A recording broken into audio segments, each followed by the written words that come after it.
My love for mac and cheese started at a Shoney's just south of Little Rock off the interstate. I was like, Mom, I'm not gonna order the mac and cheese. I'm not gonna like it. She was like, order the mac and cheese. I was like, I'm not gonna order mac and cheese, Mom. I don't want the mac and cheese. And she was like, order the mac and cheese. And my dad was like, eat the fucking mac and cheese. So at the tender age of 3 years old, I was introduced to mac and cheese, and I loved it. Then I was like, Mom, is there an easier way to have this mac and cheese where we don't have to be on the interstate and pull off and have to drive all around and get it? We could just open up a box and a pouch of dry powder and put milk and margarine in it? She was like, sure, honey, I can get you a box of mac and cheese. And I was very happy. Of course, my family couldn't do shit, but I was destined for great things. Then I went to college, and I discovered my love of mac and cheese was deeper than I had first suspected. Then I went into quarantine. It was either mac and cheese or soap and deodorant. I chose mac and cheese. I didn't go to school for 2 whole years. But look at me now.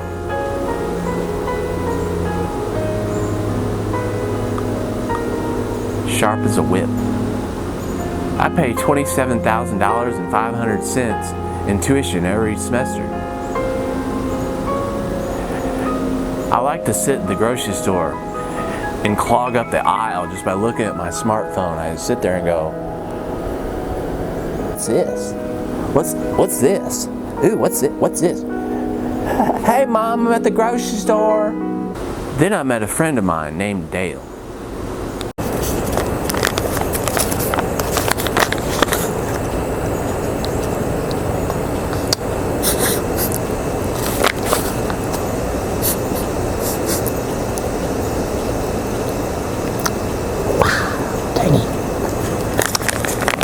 Are we rolling? Oh, okay, cool. Yeah, I first met Chrislynn in the box dinner aisle at the Kroger, and I knew we were going to hit it off immediately. He said he was looking for a half a box of mac and cheese. A half a box. That's how strung out he was on the cheese. So I knew, get a load of this fucking guy. I mean, it was so easy. That's when I pulled out my go-to. A Save-A-Lot box of mac and cheese, 59 cents. I charged him $3.59. I told him that it was better than Kraft, and he fucking believed me. Can you believe that shit? I was kind of kicking around, you know, seeing what sinks, what floats, you know, having a good time, fast living. Sweet Pontiac. I mean, life was good. But when I met Chrislynn, things got really good. For me, personally. For him, a little downward, but, you know, I was living high on the hog. His stepmom and other legal guardian should have just been mailing me his allowance. When pandemic hit, it was just like every damn day. I mean, you had kids all over the place just hooked on the mac and cheese. Chrislynn, I mean, he was a piece of work.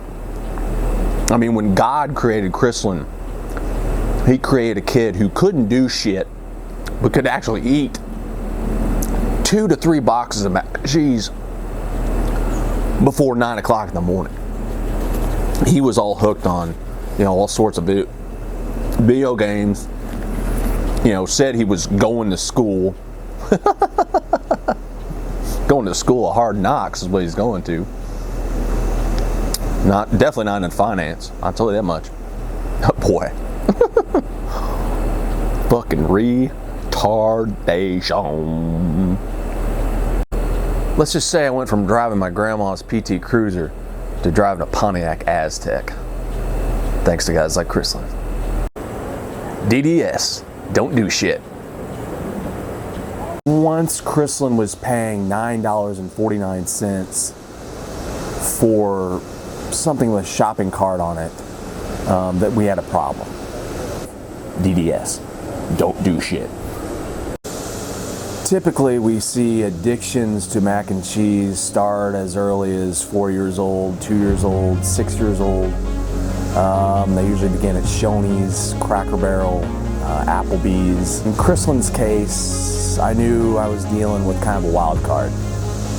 I mean, we really don't know what the outcome will be of this process.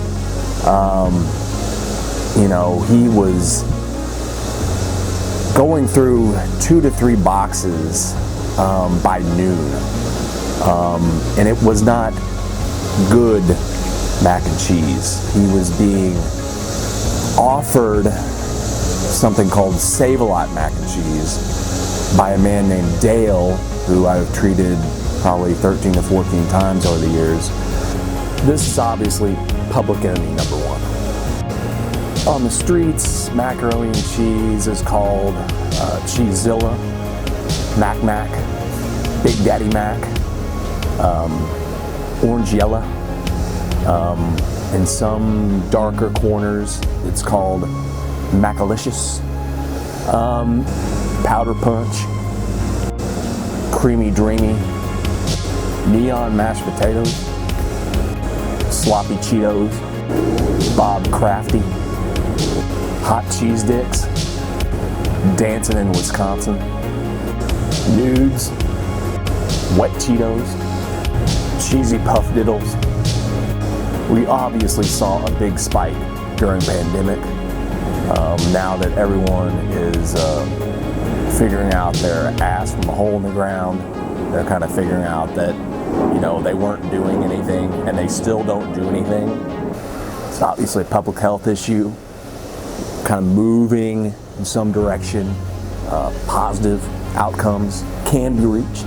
This substance is 59 cents more than free, but the toll that it takes on an individual is enormous, beyond the 59 cents.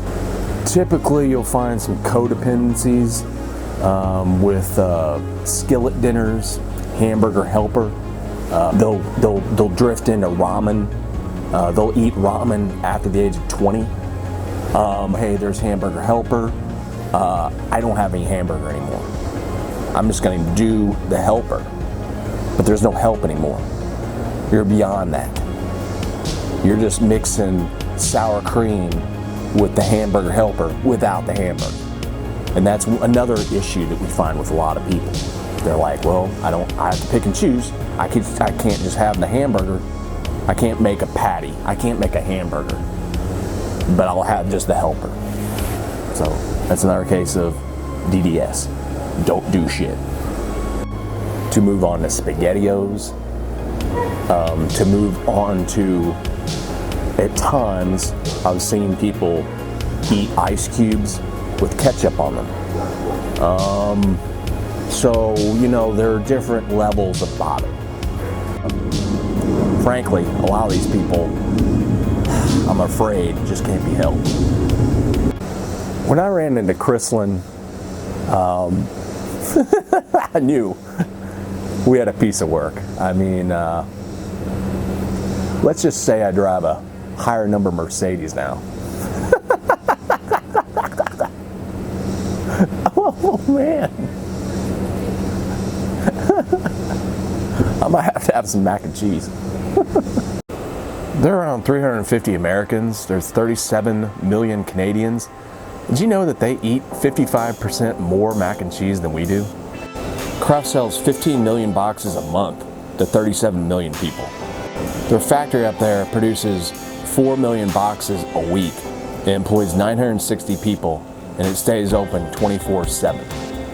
I thought Canadians were way more industrious than this. God, no wonder we couldn't enter Canada for close to a year. I think if you're gonna make mac and cheese, at least do it right.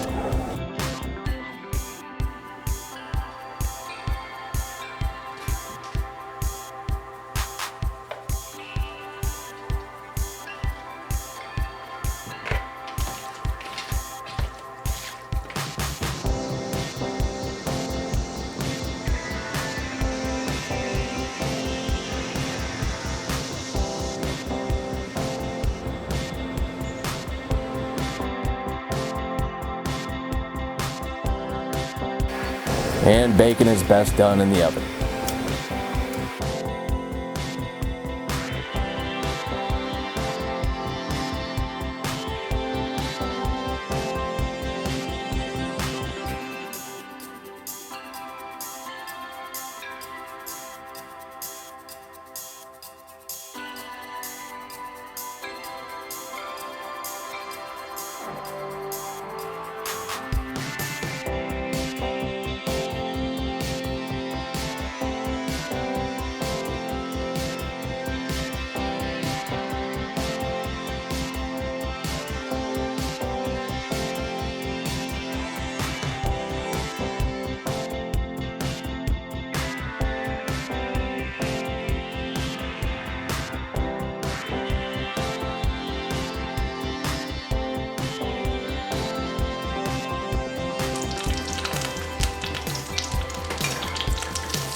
My mac and cheese has a cheese sauce that begins with a light roux.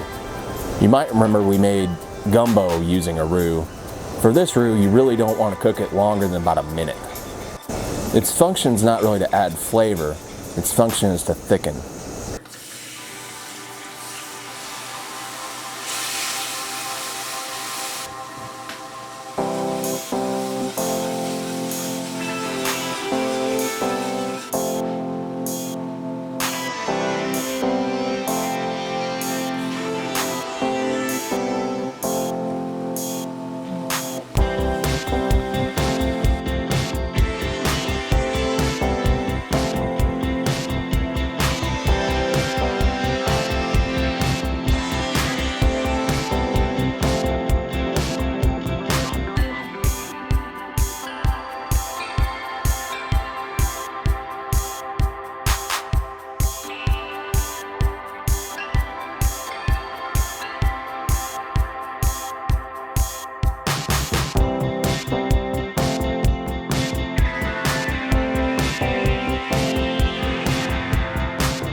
And yes, this has about 10,000 calories per serving.